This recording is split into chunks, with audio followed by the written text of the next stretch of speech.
আসসালামু আলাইকুম গাইস, সবাই কেমন আছেন? চলুন আজ আমরা লালন ফকিরের জন্মদিন উপলক্ষে লালন মেলায় যাব। আমার এই ছোট চ্যানেলটি সাবস্ক্রাইব করে সাথে থাকো। বন্ধু,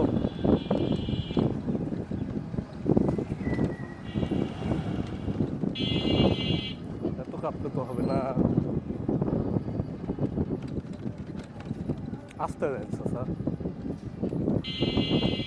ছোট কন্যা তাহলে কাঁপতে কম। চলুন লালন ফকিরের সম্পর্কে কিছু জানি।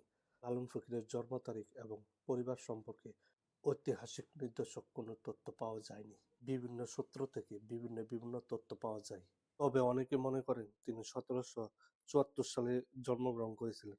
তার পরিবার এবং শৈশব সম্পর্কে তেমন কিছু জানা যায়নি।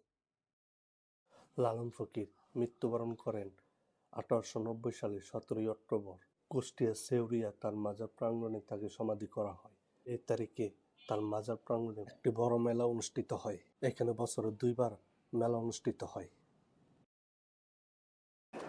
আপনাদের মতো সাধু গুরুজনের তেমন আমাদের মতো একেবারে সাধারণ মানুষের সেই বিষয় নিয়ে বহু চর্চা একাডেমিক্যালি হয়েছে, বহু বক্তব্য আমাদের সামনে উপস্থাপিত হয়েছে। কিন্তু যে ভেদ চিনাই চলছে সেটি হচ্ছে প্রকৃত, সেটি হচ্ছে আসল। সেই কথা সর্বজন সমক্ষের নয়। সেই কথা বলতে হয়তো এই ধরনের উত্তরসূরি আজকের প্রধান অতিথি যারা আমাদের অত্যন্ত প্রিয়ভাজন, যার কথা বারবার আমরা বলি, ফরহাদ মোজাহার।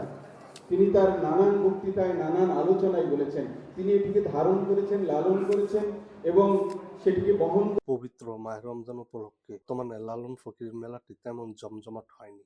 পূর্বে লালন ফকির মেলাটি অনেক জমজমাট ছিল। বর্তমানে অল্প কিছু সংখ্যক দোকান নিয়ে মেলাটি চলছে।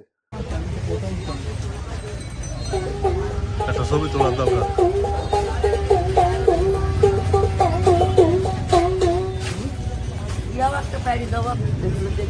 বন্ধু, একটা ছবি ছবি তুলে